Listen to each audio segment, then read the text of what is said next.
కొద్దిసేపు మనం దేవుని వాక్యాన్ని విందాం. మరి దిన వాక్యదానం కొరకు 2వ రాజుల గ్రంథం 14వ అధ్యాయం 1వ వచనం నుండి చదువుకుందాం.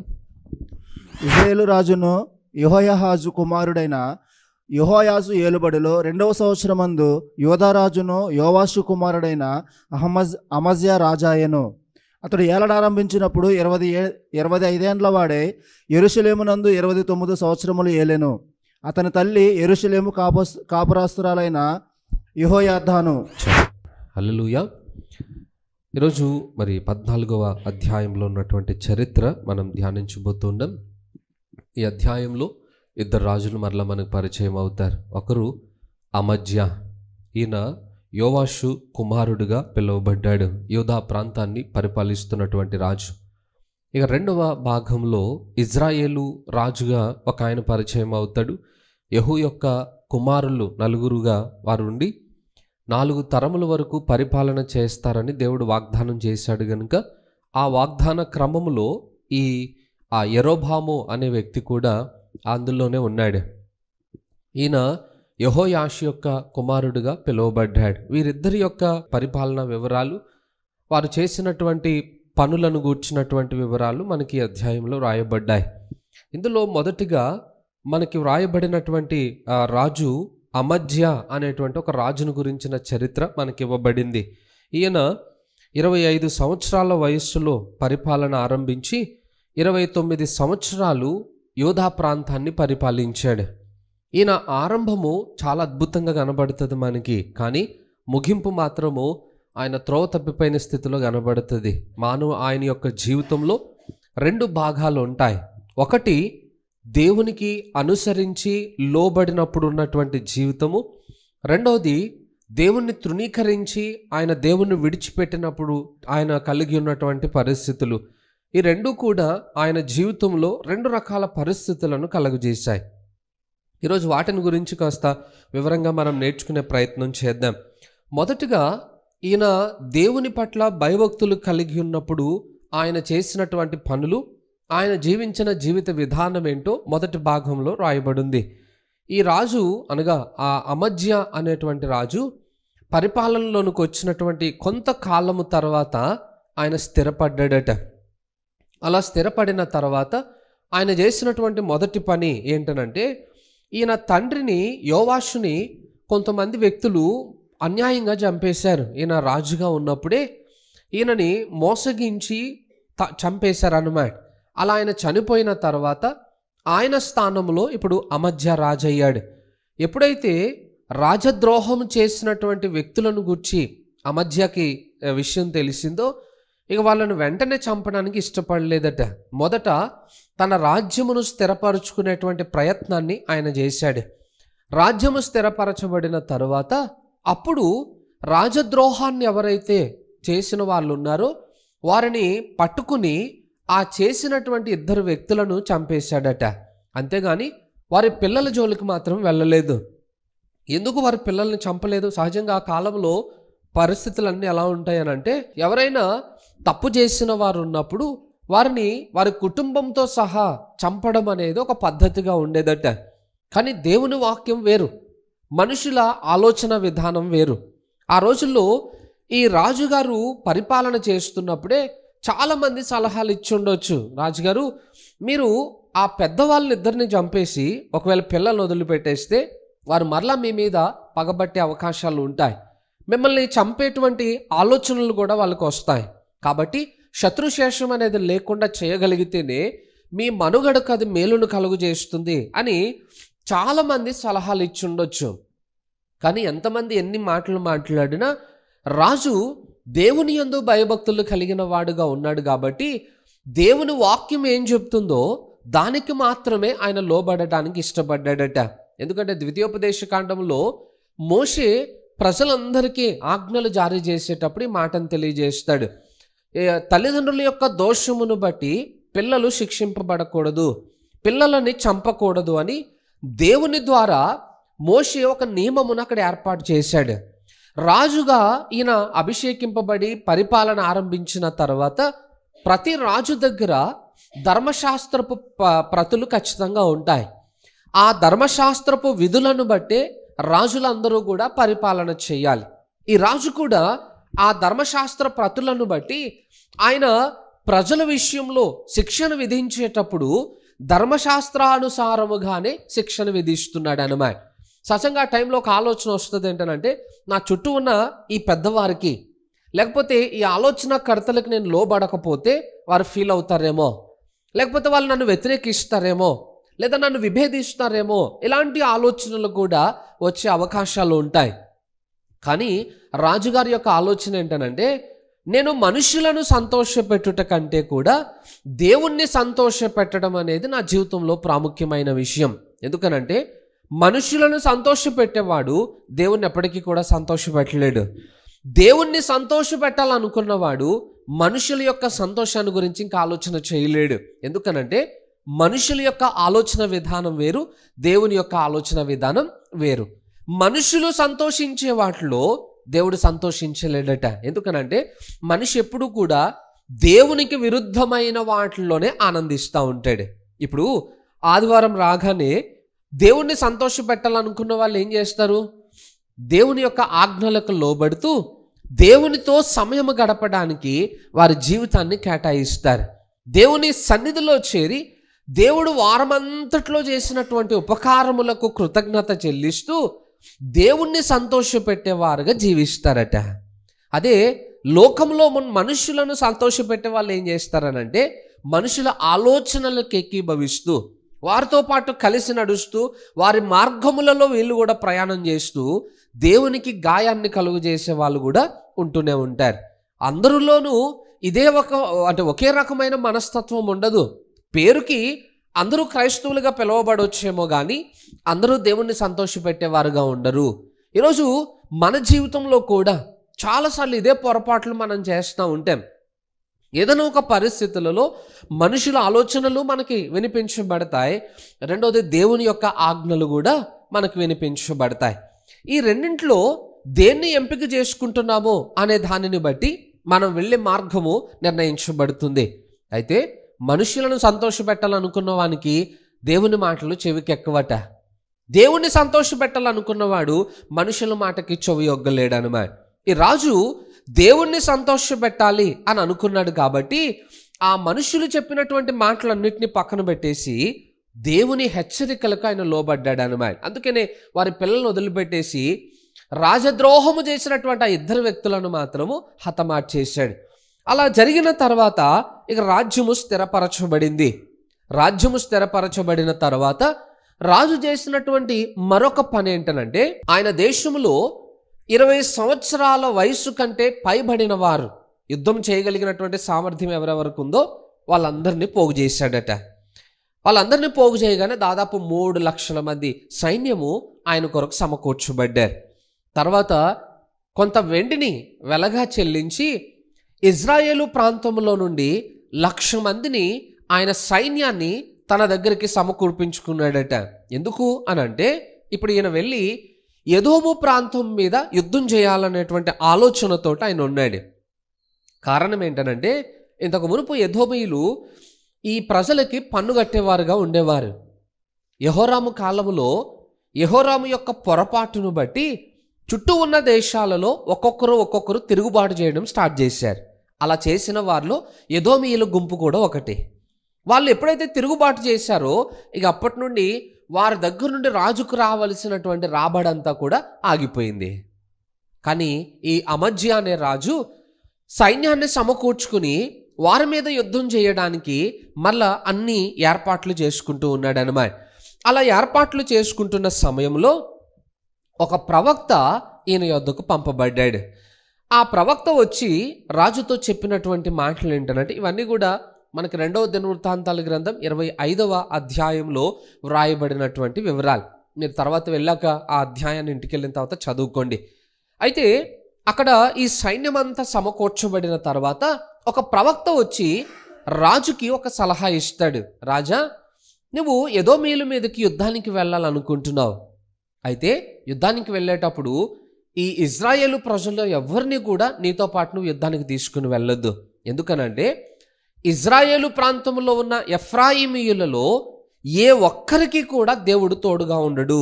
ఎందుకనంటే వారందరూ కూడా దేవుణ్ణి విస్మరించి విగ్రహారాధనకు అలవాటు పడిన వాళ్ళు, వారు దేవుణ్ణి తృణీకరించిన వారు గనుక ఇక దేవుడు వారితో ఉండడానికి ఇష్టపడే దేవుడు కాదు. ఇప్పుడు నువ్వు వారిని ఆ యుద్ధంలోనికి తీసుకుని వెళ్ళినా దేవుడు వారిని బట్టి నీతో పాటు రావడం మానేస్తాడు. అయితే ఎంతమంది సైన్యం ఉన్నా దేవుడు నీ పక్షముగా నిలబడకపోతే నువ్వు శత్రువుని గెలవలేవు. నువ్వు బహుగా యుద్ధము చేసినా శత్రువుని జయించలేవు అనేటువంటి ఆ ఆలోచనని ఆ ప్రవక్త రాజుకు తెలియజేశాడట. ఎందుకు దేవుడు తోడుగా ఉండడట? రాజు వెళ్తున్న పనిలో సైన్యం ఎంత బలముగా ఉన్నా దేవుడు గనక వారికి తోడుగా లేకపోతే ఆ కార్యమును నెరవేర్చలేరు. ఈరోజు మన లైఫ్లో కూడా మనం ఎన్ని తలపెట్టినా, ఎన్ని ప్రయత్నాలు మనం చేసినా ప్రతి ప్రయత్నంలో దేవుని యొక్క సహాయం మనకు చాలా ప్రాముఖ్యం.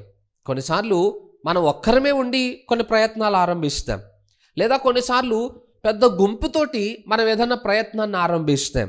ఒంటరి వారమని దిగులు చెందొద్దు, లేకపోతే 100 మంది నాకు గుంపుగా ఉన్నారు కదా అని చెప్పి కాలర్ ఎగరేసే పరిస్థితి కూడా రావద్దు. ఎందుకనంటే నువ్వు ఒంటరి వాడివైనా, ఒకవేళ నువ్వు దేవుని మీద ఆధారపడిన వాడివైతే దేవుని సైన్యం అంతా నీతో పాటే ఉంటారు.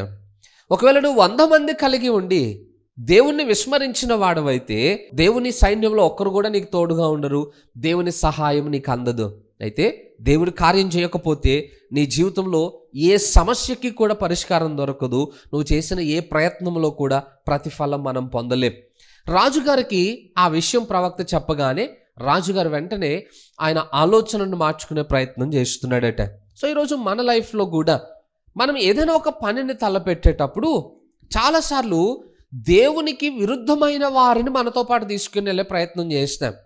ఒక సామెత ఉంటుంది లోకంలో, శుభకార్యానికి వెళుతూ పిల్లిని చంకన పెట్టుకుని వెళ్ళాడని ఒక సామెత ఉంటుంది అన్నమాట. అలాగా మనం కూడా దేవుని యందు భయభక్తులు కలిగిన వారమై ఉండి దేవుని పనిని చేయడానికి వెళ్తూ ఉన్నప్పుడు దేవుని గురించి తెలియని వారిని తీసుకుని వెళ్ళామనుకోండి, ఆ పనిలో మనం సఫలత చూడలేం. ఎందుకు? నీ ఆలోచన ఒకటి ఉంటే నీతో పాటు వచ్చినటువంటి భక్తిహీనులైన వారు చెప్పే మాట మరొక రీతిలో ఉంటుంది. నీ ఆలోచనకి వారి ఆలోచనకి పొంతన కుదరదు. నువ్వు చేసే పనికి వారు చేసే పనులకి సంబంధాలు ఉండవు. అలాంటప్పుడు సమస్య పెద్దదయ్యే అవకాశాలు ఉంటాయే తప్ప పరిష్కారాన్ని మాత్రం ఎప్పటికీ పొందలేం. మళ్ళా అక్కడికి వచ్చేటప్పటికి మనుషులను సంతోషపెట్టే ప్రయత్నాలే మనం చేయాల్సి వస్తుంది. అవునా కదా? మనతో పాటు వచ్చారు కాబట్టి అమ్మో వాళ్ళు ఫీల్ అవుతారేమో, వాళ్ళు చెప్పింది చేయకపోతే వాళ్ళు బాధపడతారేమో, లేకపోతే ఇంకొకసారి మనకు సహాయం చేయడానికి ఇష్టపడరేమో అని చెప్పి ప్రతిసారి మనం ఏం చేస్తాం? వాళ్ళ మాట వినడానికి, వాళ్ళ ఆలోచనలతో ఏకీభవించడానికి ప్రయత్నం చేస్తూ దేవుని పక్కన పెట్టేస్తాం. అది కూడా మన జీవితానికి శాపమునే తీసుకుని వస్తుందట. ఈ రాజుగారు ఎప్పుడైతే ప్రవక్త ఆ మాటను చెప్పాడో, ప్రవక్త చెప్పిన మాటకు వింటూనే ఇంకొక ప్రశ్న వేశాడట. మరి వాళ్ళ మీద చాలా డబ్బులు పెట్టాను కదా నేను, ఆ డబ్బు సంగతి ఏంటి అని అడుగుతున్నాడట. ఆలోచన చేయండి, ఒక పక్క జీవితమే నాశనం అయిపోతుంది అని అంటుంటే, శత్రువుకే లోబడిపోయే పరిస్థితులు వస్తాయని అంటే ప్రాణం కాపాడుకోవడం ముఖ్యమా, డబ్బును కాపాడుకోవడం ముఖ్యమా? సరే, ఒకవేళ డబ్బులు పెట్టి సైన్యం తెచ్చుకున్నాం కదా అని వెళ్ళామనుకోండి, రేపు ప్రాణం పోతుంది. అప్పుడేం చేస్తాం? డబ్బును దాచుకోగలుగుతామా? సాధ్యం అవుతుందా? లేదు. రాజుగారు డబ్బును గురించి మాట్లాడుతూ ఉన్నాడట. అంటే దేనికి ఎక్కడ విలువనివ్వాలో, ఏ విషయంలో ఎలా ఆలోచన చేయాలో అవగాహన లేనటువంటి స్థితిలో రాజు జీవితం మనకు కనబడతా ఉంటుంది.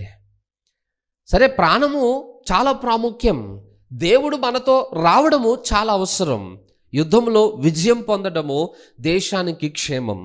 కానీ ఇవన్నిటిని పక్కన పెట్టి మరి నేను వెంటనే చెల్లించాను కదా, మరి నేను చెల్లించిన వెల సంగతి ఏంటి అని అడగగానే ప్రవక్త చెప్తాడు, అయ్యా దేవుడు మరొక రీతిలో నిన్ను ఆశీర్వదిస్తాడు, కానీ డబ్బు కోసం మాత్రం దేవునికి విరుద్ధంగా అడుగులు వేసే ప్రయత్నం చేయకు అని హెచ్చరికనివ్వగానే రాజుగారు ఇక ప్రవక్త మాటను విని దేవుని పట్ల విశ్వాసం ఉంచిన వాడై సైన్యాన్ని తిరిగి పంపించేశాడట. ఎప్పుడైతే ఇజ్రాయేలు సైన్యము తిరిగి పంపించబడిందో వాళ్ళకి చాలా కోపం వచ్చేసింది. అంటే మమ్మల్ని పిలిచి మమ్మల్ని మళ్ళా యుద్ధంలోనికి తీసుకుని వెళ్లకుండా తిరిగి పంపించేస్తారా? సంతోషమేగా, మీకు డబ్బులైతే మీకు ఇచ్చేశారు కదా, మీరు యుద్ధం చేయకుండానే మీకు రావాల్సిన జీతం మీకు దొరికేసింది కదా, మరి ఇంకేంటి సమస్య అని అంటే వాళ్ళు చాలా హట్ అయ్యిండ్రంట. మమ్మల్ని తీసుకొచ్చి మాకు జీతం ఇచ్చారు రైటే, అదే మేము ఒకవేళ యుద్ధంలోనికి వెళ్తే మేము కొల్లబెట్టిన సొమ్ము మాకు ఇంకా ఎక్కువగా వచ్చేది, చాలా తక్కువ మాకు దొరికింది అన్నట్టుగా వాళ్ళు కోపపడి తిరిగి వెళ్ళేటప్పుడు యోధా ప్రాంతముల మీద పడి దాంట్లో దాదాపు 3,000 మంది ప్రజలను చంపేశారట. 3,000 మందిని చంపేసి చాలా కొల్ల సొమ్మును పట్టుకుని వారు తిరిగి ఆ ప్రాంతానికి వెళ్ళిపోయారు. యోధా ప్రాంతంలో ఇంత నష్టం జరగడానికి కారణం ఏంటి? దేవుని యందు భయభక్తులు లేని వాడిని మనతో పాటు తీసుకుని వచ్చే ప్రయత్నం చేయడమే. దేవుని మీద ఆధారపడకుండా మనుషుల బలమును ఆశ్రయం చేసుకోవడమే జరిగిన నష్టం. ఒకవేళ రాజు గనక ఆరంభంలోనే ప్రవక్త వచ్చి హెచ్చరించక మునిపే కొంచెం ఆలోచనతో ఆయన దేవుని మీద విశ్వాసం ఉంచున్నట్లయితే ఇంత ప్రాణ నష్టం జరిగేదంటారా? పోనీ ఇంతమంది ప్రాణాలు కోల్పోయి దేశం ఇంత నష్టపోయే అవకాశాలు ఉన్నాయంటారా? పోనీ రాజుకి ఇంత వెండి నష్టం వచ్చే అవకాశాలు ఉన్నాయంటారా? ఏం లేవు. అంటే ఆయన చేసినటువంటి ఒక పొరపాటు ఆలోచన ఎంత పెద్ద సమస్యను తీసుకుని వచ్చిందో చూడండి. 3,000 మంది ప్రాణాలు పోయేటట్టుగా చేసింది. ఎంతో సొమ్మును ఆయన నష్టపోవలసిన పరిస్థితులు ఏర్పడ్డాయి. ఈరోజు మన లైఫ్లో కూడా అంతే. మనము చేసే కొన్ని తొందరపాటు ఆలోచనలతో అవే నష్టాలు ఏర్పడతాయి అన్నమాట. కానీ రాజు దేవుని మీద విశ్వాసం ఉంచిన వాడై తన దగ్గర ఉన్నటువంటి సైన్యముతోటి యుద్ధంలోనికి వెళ్ళాడు. యుద్ధంలోనికి వెళ్ళగానే దేవుడు అద్భుతంగా ఆ యుద్ధంలో గొప్ప విజయాన్ని కలుగు చేశాడు అన్నమాట. ఎందుకనంటే బైబిల్లో ఒక మాట ఉంటుంది, తనను నమ్మిన వారినట దేవుడు సిగ్గుపరిచే దేవుడు కాదట. తలదించుకునే పరిస్థితి ఎప్పుడు కూడా దేవుడు తీసుకుని రాడు. ఈ రాజుగారు సైన్య బలము కంటే కూడా దేవుని బలము మీద ఎక్కువగా నమ్మకత్వాన్ని కనపరిచాడు. ఆ కారణాన్ని బట్టి దేవుడు కూడా రాజు చేతిని విడిచిపెట్టలేదు. దేవుడు రాజుతో పాటు యుద్ధంలోనికి వెళ్ళాడు. ఆ ఎదోమీయుల పైన గొప్ప విజయాన్ని కలుగు చేశాడు. మరలా ఎదోమీయులు ఈ యోధా ప్రాంతానికి పన్ను కట్టేవారుగా ఎంపిక చేయబడ్డారు అన్నమాట. అంటే కోల్పోయిన ప్రాంతాన్ని రాజుగారు తిరిగి మళ్ళా సంపాదించుకున్నారు. ఇక్కడ దాకా రాజు యొక్క మొదటి భాగం అంతా కూడా వివరించబడింది. ఇదంతా చాలా అద్భుతంగా కనపడుతుంది. ఎప్పుడైతే రాజు ఎదోమీయులను జయించాడో అప్పటి నుండే ఆయన లైఫ్లో స్టోరీ అంతా మారిపోతుంది అన్నమాట. ఏం జరిగింది అని అంటే, ఈయన ఎదోము ప్రాంతానికి వెళ్ళి ఎదోమీయులను గెలిచిన తర్వాత తిరిగి వచ్చేటప్పుడు ఆ ఎదోమీయులు ఆరాధించేటువంటి దేవతలను తనతో పాటు తిరిగి తీసుకుని వచ్చి తన దేశంలో పెట్టుకుని వారిని ఆరాధించడం మొదలుపెట్టాడంట. ఎప్పుడైతే ఎదోమీయులకు వ్యతిరేకంగా ఈయన యుద్ధం చేసి వారి దేవతలను తనతో పాటు తెచ్చుకున్నాడో అప్పటి నుండి రాజు యొక్క పతనము ఆరంభమైంది. ఈరోజు మన జీవితంలో కూడా చాలాసార్లు కొన్ని అనవసరమైన వాటిని మనం తగిలించుకుని తెచ్చుకుంటాం. మనం రక్షింపబడి దేవునితో పాటు కలిసి నడుస్తూ ఉంటాం. కొన్ని పనికిరానివి మరలా మనం వెంబడి తెచ్చుకునే ప్రయత్నాలు చేస్తూ ఉంటాం. గుర్తుపెట్టుకోండి, ఏది మన ఆత్మీయ జీవితానికి క్షేమకరమైనది ఉంటుందో దానికి మాత్రమే మన జీవితంలో మనం ప్రాముఖ్యతనివ్వాలి. బైబిల్లో రాయబడి ఉంది, ఈ లోకమునకు వేరే, లేదా ఇంకా స్పష్టంగా చెప్పాలంటే మూర్ఖులకు ఈ తరము వారికి వేరే రక్షణ పొందండి అని వాక్యం స్పష్టంగా హెచ్చరిక చేసింది. ఒకసారి ఈ లోకమునకు మనము వేరై రక్షణ పొందిన తర్వాత ఇక మన రక్షణలో మనం కొనసాగాలనుకునే నిర్ణయం మనకుందనుకోండి, లోక సంబంధమైనది ఏది కూడా మనతో పాటు వచ్చేటువంటి అవకాశాన్ని మనం ఇవ్వకూడదట. ఎందుకంటే అవి మన జీవితాన్ని పాడు చేసేటివి, అవి మనకి ప్రయోజనకరమైనవి కావు. మన హృదయాలను గాయపరిచేవి, మన భక్తిని పాడు చేసేవి, మన రక్షణకు పరిశుద్ధతకి కలంకాన్ని తీసుకుని వచ్చేటివి. అలాంటి వాటిని మనం ఎప్పుడు కూడా మోసుకుని వచ్చేటువంటి ప్రయత్నము మనం చేయకూడదట. ఈరోజు చాలామంది చేసే పొరపాటు ఏంటంటే దేవుణ్ణి అనుసరిస్తూనే ఉన్నాం, దేవుణ్ణి వెంబడిస్తూనే ఉన్నాం, కానీ దేవుడు అసహించుకునే వాటిని కూడా మనం దేవునిలో నడిచేటప్పుడు కొన్నిసార్లు మోసుకుని వస్తూనే ఉంటాయి. ఈరోజు ఆలోచన చేయండి, మనం చేసే పనులు కానీ, మనం జీవించే జీవిత విధానం కానీ, మన వైఖరి కానీ నిజంగా దేవుని దృష్టికి ఇంపైనది కానీ అనిపిస్తుంది అంటారా? కొన్నిసార్లు మన లోపాలు మనకు అర్థం కావు, మనం ఏం చేసినా మనకు మంచిగానే అనిపిస్తుంది, ఎందుకంటే మన మీద మనకున్నటువంటి ప్రేమ. కానీ మన గురించి నలుగురు చూస్తారు కదా, నలుగురు మాట్లాడుకుంటారు కదా, ఏదో ఒక సందర్భంలో ఆ మాటలు మన చెవుల దాకా వస్తాయి కదా. అలా వచ్చినప్పుడైనా మనం ఏంటో, మన వైఖరి ఏంటో మనకి ఎప్పుడైనా అర్థమయ్యే అవకాశాలు ఉన్నాయంటారా?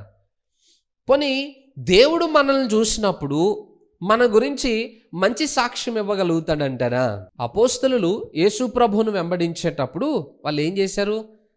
తమ వలలను అక్కడనే విడిచిపెట్టి, తమ దోణెలను అక్కడ విడిచిపెట్టి యేసు ప్రభువును వాళ్ళు వెంబడించారట. మరి ఈరోజు మన లైఫ్లో దేవుణ్ణి వెంబడించే క్రమంలో మనం ఏం వదిలిపెట్టేసాం?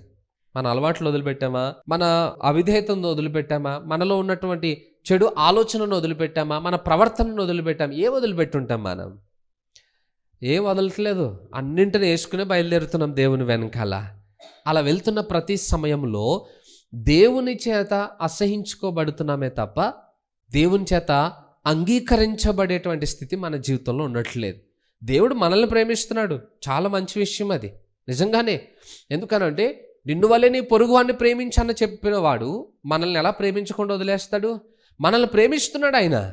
కానీ మనం మోసుకుని వచ్చేటువంటి కొన్ని వ్యర్థమైనవి ఉంటాయి చూసారా, వాటిని ప్రేమించటానికి దేవుడు ఇష్టపడాడు. ఆయన మనిషిని ప్రేమిస్తాడు, మనిషిలో ఉన్న పాపమును అసహించుకుంటాడు. మరి ఈరోజు ఆ రాజులాగా మనం కూడా బయటకు వెళ్ళినప్పుడు కొన్ని అనవసరమైన వాటిని మోసుకుని వస్తున్నామేమో జాగ్రత్త పడండి. మనం లోకంలోనికి వెళ్ళినప్పుడు నలుగురిని చూసి కొన్ని నేర్చుకుంటాం, నలుగురితో పాటు ఉన్నప్పుడు కొన్ని మనం కూడా అలవాటు చేసేసుకుంటాం. ఎందుకంటే చాలామందికి ఉండే ఫీలింగ్ ఏంటంటే మనం క్రైస్తవులం కాబట్టి మనం చాలా వదిలేసుకున్నాం, అందుకే మనకి బ్రతకడం చేత కావట్లేదు, మనకు అందుకే ఎలా బ్రతకాలో లోకంలో అర్థం కావట్లేదు. అందుకే బయటకు వెళ్ళినప్పుడు అలాగే ఉండాలి. బయటకు వెళ్ళినప్పుడు వాళ్ళకి తగ్గట్టుగానే మనం నేర్చుకోవాలి అనేటువంటి వైఖరి చాలామందికి ఉంటుంది. గుర్తుపెట్టుకోండి, నువ్వు లోకంలో బ్రతకడానికి లోకానుసారమైనవి నేర్చుకోవాలి, కానీ క్రీస్తులో బ్రతకడానికి లోకానుసారమైన వాటిని నేర్చుకోవాల్సిన అవసరం లేదు. హల్లెలూయా. మరలా చెప్తున్నాను, చాలామందికి లోకంలో బ్రతకాలంటే మనం తెలుసుకోవాలి, లోకం చాలా మారిపోయిందండి, మనం దానికి అనుకూలంగా మారకపోతే మనం బ్రతకలేము అంటున్నారు. నేను అంటున్నాను, లోకం ఎలాగైనా మారనివ్వండి, నువ్వు అనుసరించేది వాక్యం, నువ్వు వెంబడించేది ప్రభువుని. లోకంతో నీకేంటి సంబంధం? లోకంలో ఏం మార్పులు వస్తే నీకేం అవసరం? కానీ చాలామంది మారని బైబిల్ని వదిలిపెట్టేస్తున్నాం, మార్పు లేని ప్రభువుని వదిలిపెట్టేస్తున్నాం, మాటి మాటికి మారిపోతున్నటువంటి లోకాన్ని మనం వెంబడేసుకుని తిరుగుతున్నాం. ఇప్పుడు నువ్వు లోకస్తుడువా, క్రైస్తవుడువా? లోకంలో ఉన్న వాటిని నేర్చుకోవాల్సిన అవసరత నీకేంటి? మూర్ఖులకు ఈ తరం వారికి వేరే రక్షణ పొందండి అని వాక్యం ఘోషిస్తుంటే వాక్యాన్ని పక్కన పెట్టేసి లోకం యొక్క పద్ధతులు నేర్చుకుంటున్నా. వాళ్ళకిలాగే అబద్ధాలు మాట్లాడుతున్నాం, వాళ్ళకిలాగే మోసాలు చేస్తున్నాం, వాళ్ళకిలాగే ఎత్తుకు పై ఎత్తులు వేస్తున్నాం, వాళ్ళకిలాగే అన్యాయ మార్గంలో మనం నడుస్తున్నాం. ఇది చేయడానిక ప్రభు నీ కోసం ప్రాణం పెట్టింది, ఇది చేయడానిక నిన్ను రక్షణలోనికి దేవుడు నడిపించింది. గుర్తుపెట్టుకోండి, లోకమును అనుసరించటానికి నువ్వు లోకస్తుడివి కాదు, నువ్వు క్రీస్తును అనుసరిస్తున్నటువంటి వ్యక్తి అన్నప్పుడు నీ జీవితానికి ఏం అవసరమైనవో అవే నువ్వు వెంబడి పెట్టుకుని వెళ్ళాలి. ఒకవేళ నువ్వు లోకానుసారంగా నడవాలనుకుంటున్నావా, ప్రభువుని ఎప్పటికీ వెంబడించలేవు. ఎందుకంటే లోకానికి స్థిరత్వం లేదు, అది ఎప్పుడు పడితే అప్పుడు మారిపోతుంది, ఎలా పడితే అలా మారిపోతుంది. బట్ నువ్వు వెంబడించేది లోకాన్ని కాదన్నప్పుడు నీ జీవితంలో నువ్వు దేవుని వాక్యానికి ప్రాముఖ్యతనిచ్చే వ్యక్తివై ఉండగలగాలి. లేకపోతే మాత్రం నువ్వు నష్టపోతావు. నువ్వు లోకం దృష్టిలో తెలివైన వాడు కావచ్చేమో, లోకం విషయంలో నష్టపోకుండా జాగ్రత్తలు కలిగి ఉండొచ్చేమో. నేను అంటాను, లోకంలో జాగ్రత్త కలిగితే నీ ఆస్తిని కాపాడుకోగలుగుతావు, లేదా నీ డబ్బును కాపాడుకోగలుగుతావు, కానీ నీ రక్షణ నువ్వు కాపాడుకోలేవు. అర్థమవుతుందా? సో నీ రక్షణ నువ్వు కాపాడుకోవాలంటే దేవుని వాక్యమునకు నువ్వు ప్రాముఖ్యతనివ్వాలి, వాక్యానుసారంగానే నువ్వు నడవడం నేర్చుకోవాలి. ఏవి నీ జీవితానికి అవసరమైనవో అవి మాత్రమే నీతో పాటు ఉండాలి తప్ప అనవసరమైన వాటన్నిటిని నీతో వెంబడి తెచ్చుకుంటే మాత్రం జీవితం దుర్భరం అవుతుంది. ఈ రాజు ఎదోమీయుల మీదకి యుద్ధానికి వెళ్ళినప్పుడు వారి దేవతలను వెంబడి తెచ్చుకుని వాటిని ఆరాధించడం మొదలుపెట్టాడట. దేవుడు మరలా ప్రవక్తను పంపించాడు, మరలా ప్రవక్తతోటి హెచ్చరికనిచ్చాడు, రాజా నీ చేతుల్లో నుండి తమను కాపాడలేనటువంటి ఎదోమీయుల దేవతలను నువ్వు ఎందుకు తీసుకుని వచ్చి ఆరాధిస్తున్నావు? అది దేవుడు మెచ్చుకోదగినది కాదు కదా.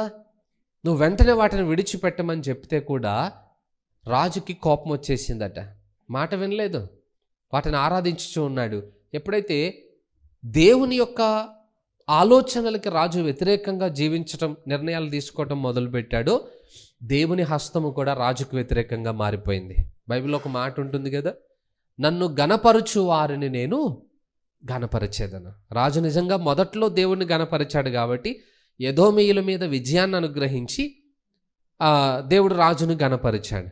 రెండో భాగంలో రాజు దేవుణ్ణి తృణీకరించడం మొదలుపెట్టాడు. నన్ను తృణీకరించు వారు తృణీకారమందుదురు. నువ్వు ఎవరి కోసమో వేటి కోసమో దేవుణ్ణి పక్కన పెట్టాలని అనుకుంటే దేవునికి వచ్చే నష్టమేం లేదు. అర్థమవుతుందా? ఇప్పుడు మనం దేవుణ్ణి వదిలేస్తే మనకు నష్టమా, దేవునికి నష్టమా? అంతేగా. సామెత ఉంటుంది, ఆకెళ్ళి ముళ్ళు మీద పడ్డా, ముళ్ళు చాకు మీద పడ్డా నష్టం ఆకుకే. అలాగా మనం కూడా అంతే. మనం దేవుణ్ణి వదిలేసినా, దేవుడు మనల్ని వదిలేసినా నష్టపోయేది మనమే. రాజుగారు దేవుని పక్కన పెట్టాడట. అసలు రాజుగారు పెట్టడం కాదు, దేవుడే రాజును పక్కన పెట్టాడు అంటాను నేను. దేవుడు రాజును పక్కన పెట్టిన తర్వాత రాజు యొక్క పరిస్థితులు ఎలా మారిపోయాయో చెప్పనా? రాజుగారికి కొంతకాలం అయిన తర్వాత ఆయన హృదయంలో ఒక బుద్ధి పుట్టిందట. ఏంటనంటే, ఇజ్రాయేలు ప్రాంతాన్ని పరిపాలిస్తున్నటువంటి యెహోయాషు రాజుకు ఒక సమాచారం పంపించాడట. ఏమని? మన ఇద్దరము ఒకరి ముఖం ఒకరు చూసుకుందాం రా అని చెప్పాడట. మీకేమర్థమైంది ఆ మాటకి? ఒకరి ముఖం ఒకరు చూసుకుందాం అని అంటే ఏమర్థమైంది? కలుసుకుందాం రా మనం, అంతే కదా మన దృష్టిలో, అదే కదా అర్థమవుతుంది. ఈయన ఆ ఉద్దేశంతో అనలేదు, యుద్ధానికి రమ్మన్నాడట. కొంతమందికి పాపం అన్నీ అనుకూలంగా ఉన్నప్పుడు ప్రశాంతంగా బతకడం ఇష్టం ఉండదు. అది చేతులారా నాశనం చేసుకుంటాం కొన్నిసార్లు మన జీవితాన్ని మనమే. ఈ రాజుగారు ఎదోమీయుల మీద గెలిచాడు. గెలిచినప్పుడు ఆ ఘనతను కాపాడుకోవచ్చుగా, ప్రశాంతంగా బ్రతకొచ్చు కదా. కొంతమందికి ప్రశాంతంగా బ్రతకడం ఇష్టం ఉండదు, జీవితాన్ని గందరగోళం చేసుకోవడం అంటే అలవాటు. ఆ ఉద్దేశంతో రాజుగారు ఆ యెహోయాషుకి సమాచారం పంపించాడట. అయ్యా, మనమిద్దరము ఒకరి ముఖం ఒకరు చూసుకుందాం రా, యుద్ధం చేసుకుందాం రా. ఎందుకనంటే ఇప్పుడు నేను ఎదోమీయులను గెలిచాను, ఇక యెహోయాషును కూడా గెలవడం పెద్ద కష్టమేం కాదు. ఎందుకంటే యెహోయాషు దగ్గర ఎంతమంది సైన్యం ఉన్నారు? చాలా తక్కువ. ఒక 10,000 మంది ఏమో సైనికులు ఉన్నారు, 50 ఎన్నో రథాలు ఉన్నాయి. ఎలా చెప్పగలుగుతున్నాం? మనం ఇంతకు మునుపు ఈయన తండ్రి యెహోయాషు యొక్క తండ్రి యెహోయాహాజు ఉండేవాడు కదా, ఆయన సిరియనుల మీదకి యుద్ధానికి వెళ్ళినప్పుడు ఆ సిరియా రాజు హజాయేలు ఈయనను ఓడించేసి ఈయన దగ్గర ఉన్న సైన్యం అంతటిని తీసుకుని వెళ్ళిపోయాడు. జస్ట్ ఒక 10,000 మంది సైన్యము, 50 రథాలు ఎన్నో వదిలిపెట్టేసి వెళ్ళిపోయాడు. ఇప్పుడున్న సైన్యం అంతా ఆయన దగ్గర అదే. ఈయన ఆలోచన ఏంటనంటే, అక్కడ ఉన్నది చాలా తక్కువ, నా దగ్గర ఎంతమంది ఉన్నారు? 3 లక్షల మంది సైన్యం ఉన్నారు. మరి ఇంతమంది ఉన్నప్పుడు చాలా ఈజీ కదా ఆయనను గెలవడం అని అనుకుని వెళ్ళి వాళ్ళ మీద యుద్ధం చేయాలనుకున్నాడట. చాలా శాతం మన జీవితంలో కూడా ఈ రాజు చేసినటువంటి పొరపాట్లే మనం చేస్తాం. జీవితాన్ని దేవుడు ప్రశాంతంగా గడపడానికి ఇచ్చినప్పుడు దాన్ని అలాగే మనం కాపాడుకోవాలి. ఎందుకనంటే దేవుడట మానవుని జీవితంలో సుఖాన్ని ఇస్తాడు, దుఃఖాన్ని ఇస్తాడు. మనం వెళ్ళి ప్రత్యేకంగా సమస్యలను కొని తెచ్చుకోవాల్సిన అవసరం లేదు. అవి వచ్చే టైంకి అవి వస్తాయి. అవి వచ్చేటప్పుడు భరించడం బెటర్ అంటారా? లేకపోతే సుఖంగా బ్రతకండి అని దేవుడు ఇచ్చినప్పుడు ఆ సుఖ జీవితంలో కూడా సమస్యలు తెచ్చుకుని 2 విధాలుగా ఇబ్బందులు పడడం బెటర్ అంటారా? దేవుడు సంతోషం ఇచ్చినప్పుడు సంతోషంగా ఉండాలి, దుఃఖాన్ని అనుమతించినప్పుడు దాన్ని కూడా భరించటానికి సిద్ధ మనస్సును కలిగి ఉండాలి. కొంతమంది పాపం ప్రశాంతంగా బ్రతకడం అలవాటు ఉండదు, ఈ రాజుగారికి లాగా. అందుకే కావలసుకుని వెళ్ళి సమస్యలను తగిలించుకున్నాడట. దీని గురించి బైబిల్లో ఒక మాట ఉంటుంది, చదువుకుందాం మనం. సామెతల గ్రంథం 18వ అధ్యాయం 6వ వచనం. బుద్ధిహీనుని పెదవులు కలహమునకు సిద్ధముగానున్నవి, దెబ్బలు కావాలనని వాడు కేకలు వేయును. దేనికి సిద్ధంగా ఉన్నాయట? కలహమునకు సిద్ధంగా ఉన్నవి. ఇప్పుడు రాజుగారికి బైబిల్ పెట్టిన బిరుదేంటి? బుద్ధిహీనుడు. అంతే కదా. మరి కయ్యానికి కాలు దూవుతున్నాడు, కారణం లేకుండా కలహం పుట్టిస్తున్నాడు అని అంటే ఇప్పుడు రాజుగారు ఎవరన్నట్టు? బుద్ధిహీనుడు అన్నమాట. ఎప్పుడొచ్చిందో ఈ బుద్ధిహీనత? ఎప్పుడైతే రాజు అనవసరమైన వాటిని తగిలించుకునే ప్రయత్నం చేశాడో అప్పుడే సమస్యలు ఏర్పడ్డాయి. బుద్ధిహీనుడు పెదవులు కలహమునకు సిద్ధంగా ఉన్నవి, దెబ్బలు కావాలనని వాడు కేకలు వేయును. రా మనం కొట్టుకుందాం అని చెప్పి పిలుస్తూ ఉంటాడట. దీని గురించి ఇంకొక మాట కూడా రాయబడి ఉంది, చూడండి. 19వ అధ్యాయం 29వ వచనం. అపహాసకులకు తీర్పులను, బుద్ధిహీనులు వీపులకును దెబ్బలు నియమించబడి ఉన్నవి. బుద్ధిహీనుల వీపులకు దెబ్బలు నియమింపబడి ఉన్నవి. రాజుగారు ఆ యెహోయాషుకి సమాచారం పంపించాడట. రా మన ఇద్దరం ఒకరి ముఖం ఒకరు చూసుకుందామంటే, యెహోయాషు రాజు చేసిన పని ఏంటో తెలుసా? అయ్యా, రాజు అంటాడు ఏంటంటే, నువ్వు ఎదోమీలను గెలిచినంత మాత్రాన గర్వంతో విర్రవీగుతున్నావేమో. జాగ్రత్త, నువ్వు ఏ జయమునైతే పొందావో దాన్ని బట్టి నీ రాజ్యంలో నువ్వు ప్రశాంతంగా బ్రతుకు, ఆ ఘనత నువ్వు కాపాడుకో. అనవసరంగా నాతోటి వచ్చి నువ్వు యుద్ధం చేయాలనుకుంటున్నావేంటి అని చెప్పి రాజుగారు ఈ అమధ్య పంపించినటువంటి ఆ ఏదైతే సమాచారం ఉందో దాన్ని తృణీకరిస్తాడు. వద్దు, ఆ యుద్ధం అవసరం లేదు, నేనైతే నీకేం భయపడట్లేదు, కాకపోతే నువ్వు అనవసరంగా అహంకారంతో నా దగ్గరికి యుద్ధానికి వచ్చే ప్రయత్నం చేస్తున్నావు, అది నీకు మంచిది కాదు అని చెప్పి యెహోయాషు అమధ్య రాజుకి సమాచారం పంపించాడట. పంపినా కూడా రాజుగారు ఒప్పుకోవట్లేడు. లేదు, మనం యుద్ధం చేయాల్సిందే, నువ్వు రావాల్సిందే అని అంటే ఇక రాజు అప్పుడు యుద్ధానికి వస్తాడన్నమాట. అంటే గుర్తుపెట్టుకోండి, ఈ రాజు చేసినటువంటి పొరపాటు పని ఏంటో చూడండి. అమధ్య చేసిన పొరపాటు ఏంటంటే, ఆయన చేసినటువంటి ఒక చెడు ఆలోచన, తన సొంత అభిప్రాయంలో నుండి పుట్టినటువంటి ఒక తలంపు ఆయన ఒక్కడితోటే పోలేదు. ఎప్పుడైతే యెహోయాషు రాజు వచ్చి యోధా ప్రజలతోటి యుద్ధం చేశాడో యోధా ప్రజలందరూ ఓడిపోయారు. యెహోయాషు రాజు తక్కువ సైన్యం అయినప్పటికీ కూడా అమధ్య చేసినటువంటి పాపములను బట్టి, దేవుని మీద చేసిన తిరుగుబాటును బట్టి దేవుడే యోధా ప్రజలకి ఓటమిని అనుమతించాడట.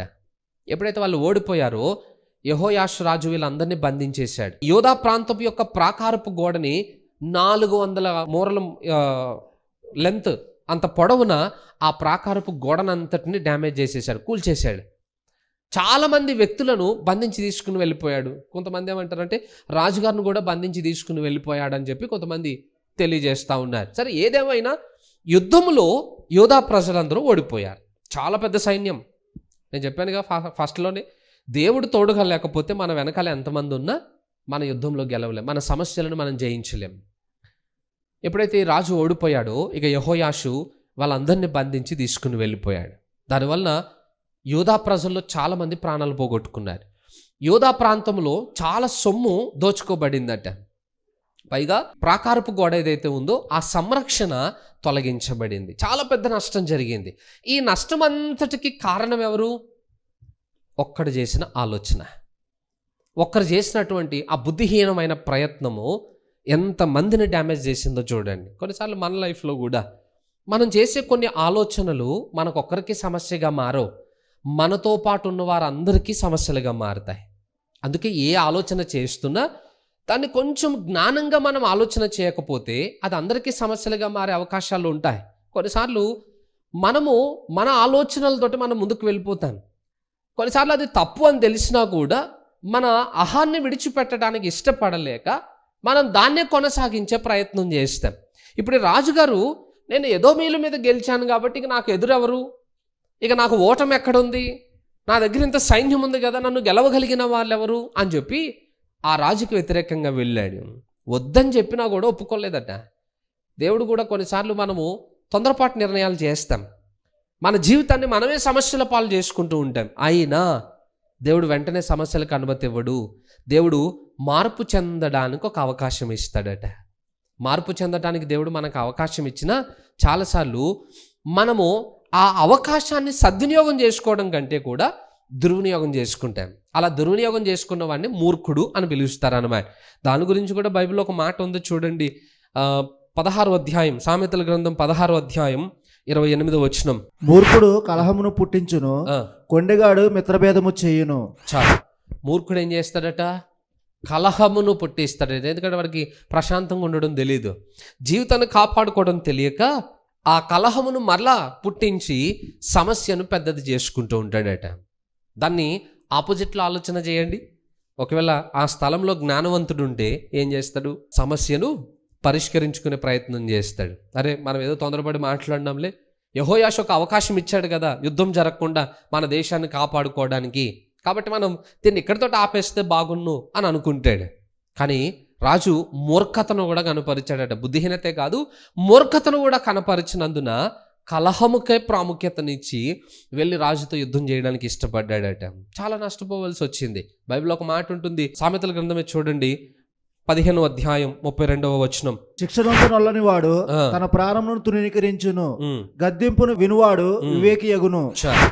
గద్దింపు వినువాడు వివేకి అగును. రాజు ఆల్రెడీ ఒకసారి గద్దించాడు, బాబు యుద్ధం వద్దు నాయనా, నీకు అది తగినది కాదు, నువ్వు చెప్పిన మాట వినుమని అంటే కూడా అమధ్యరాజు ఆ గద్దింపుకు లోబడడానికి ఇష్టపడలేదట. గద్దింపుకు లోబడిన వాడు వివేకి అగును అంటే జ్ఞానవంతుడు అవుతాడు అని రాయబడింది అన్నమాట. గద్దింపు అందరికీ ఇవ్వబడుతుంది, బట్ అందరికీ చెవులకి ఎక్కదు అది. ఎందుకంటే అందరూ వివేకవంతులు కాదు కాబట్టి అందరూ చెవుల్లోకి అవి వెళ్ళవట. ఎందుకనంటే ఇక దెబ్బలు తినడానికి వారి జీవితాలు సిద్ధపరచబడినప్పుడు నువ్వు ఎన్ని జ్ఞానయుక్తమైన మాటలు చెప్పినా అది వాళ్ళ బుర్రకెక్కదు. ఇంకా అలాంటప్పుడు వారి శిక్ష కొరకు వారిని వదిలిపెట్టేయడము అది మన జీవితానికి కూడా మేలుకరం అన్నమాట. ఇక్కడ రాజు కూడా అదే పద్ధతిలో ఉండేటప్పటికి దేవుడు అలాంటి అవకాశాన్ని ఇచ్చేసాడు. ఇక వెంటనే రాజు వచ్చి అంతటిని నాశనం చేసి జీవితాన్ని ఇబ్బందులు పాలు చేసుకున్నాడు అన్నమాట. ఎప్పుడైతే ఈ సమస్య జరిగిందో ఇప్పుడు దీని నుండి మనం నేర్చుకునే పాఠం ఏంటి అని అనుకుంటామేమో. మన గురించి కూడా దేవుడు ఒక హెచ్చరికనిచ్చాడు. లూకా సువార్త చూడండి 12వ అధ్యాయం 47వ వచనం. రాజు అంటే అజ్ఞానంగా ప్రవర్తించి దెబ్బలు తిన్నాడు, కానీ మరి మనం ఏం చేసామని అంటాం కదా. మన గురించి కూడా ఒక హెచ్చరిక ఇవ్వబడింది. లూకా సువార్త 12వ అధ్యాయం 47వ వచనం. తన యజమానుని చిత్తమెరిగి యుండియు సిద్ధపడక అతని చిత్తము చొప్పున జరిగింపగా ఉండు దాసునికి అనేకమైన దెబ్బలు తగులును. చాలు. తన యజమానుని చిత్తము నెరిగియుండి కూడా దానిని చేయకుండా తన ఇష్టానుసారంగా ప్రవర్తించేటువంటి దాసునికి ఏం జరుగుతుందట? దెబ్బలు తప్పవు అని అన్నాడు. ఈరోజు మన జీవితంలో కూడా అంతే. మన యజమానుని యొక్క చిత్తం ఏంటో మనకు అర్థం కావాలి. హల్లెలూయా. మన యజమానుని చిత్తం అనగా మన ప్రభు యొక్క ఉద్దేశం ఏంటో తెలుసుకోవడం గొప్ప విషయం కాదు. అందరం అడుగుతాం, ప్రభు నీ చిత్తం ఏంటి నాయన, నీ చిత్తం ఏంటి ప్రభు, నీ చిత్తం ఏంటి నాయన అని అడుగుతాం. ప్రతి సమస్యలో మనకు అడగడం అలవాటు. దేవుడు కూడా తెలియజేస్తాడు, ఏదో ఒక రీతిలో ఆయన ఉద్దేశాన్ని మనకు బయలుపరుస్తాడు. తెలుసుకుంటేనే పని అయిపోతుందా? తెలుసుకుంటే అయిపోదు. తెలుసుకున్న తర్వాత ఆ యజమానుని యొక్క చిత్తము ప్రకారం మనం చేయగలగాలట. అర్థమవుతుందా? యజమానుని యొక్క చిత్తము చొప్పున చేయని వాడు దెబ్బలు తింటాడు. దెబ్బలు తింటామంటే అర్థం ఏంటి? ఇంకా దేవుడు చేయి వదిలిపెట్టేస్తాడు. ఎప్పుడైతే మన చేతిని దేవుడు వదిలిపెట్టేస్తాడో ఇక మనకి దెబ్బలు తప్పవు. అంతే కదా. అపవాది మనల్ని నాశనం చేయడానికి ఎల్లప్పుడూ రెడీగా ఉంటాడు. దేవుడు కాపాడుతున్నాడు కాబట్టి అపవాది మన దగ్గర దాకా రావట్లేదు. ఒక్కసారి దేవుడు వేసిన కంచెను తొలగించాడు అనుకోండి, దేవుడు కొట్టాల్సిన అవసరం లేదు. సంరక్షణ తీసేస్తే చాలు, శత్రువే మన జీవితాలను నాశనం చేయడానికి ప్రయత్నం చేస్తాడు. తన యజమానుని చిత్తము చొప్పున చేయకుండా నిర్లక్ష్యంగా ఉండేవాడికి దెబ్బలు తప్పవు. ఈరోజు దేవుని చిత్తం ఏంటో మనకు తెలుసు, దేవుని ఉద్దేశాలేంటో మనకు తెలుసు.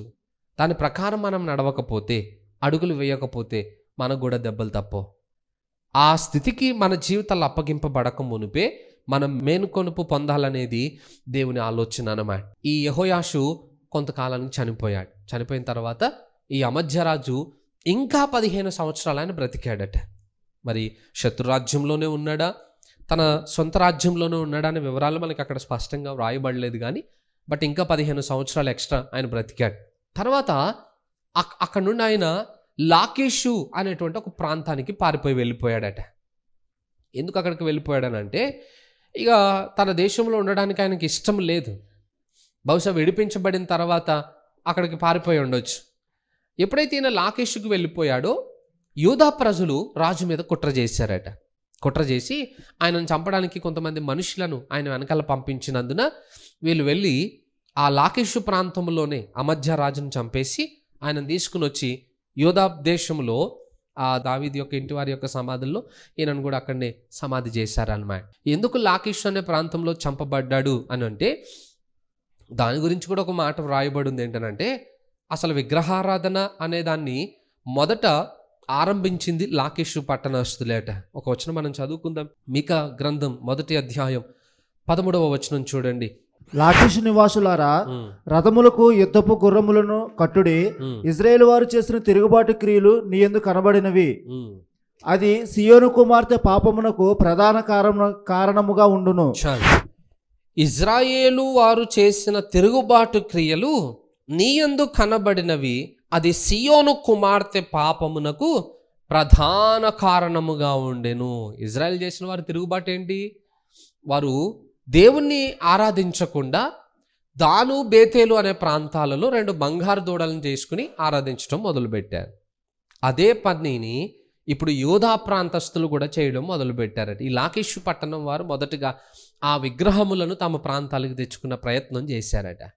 ఇజ్రాయేలు వారి యొక్క దోషములు నాకు నీ యందు కూడా కనబడుచున్నవి, సియోను కుమార్తెకి అది ప్రథమ కారణముగా ఎంచబడుతుంది అని రాయబడి ఉంది.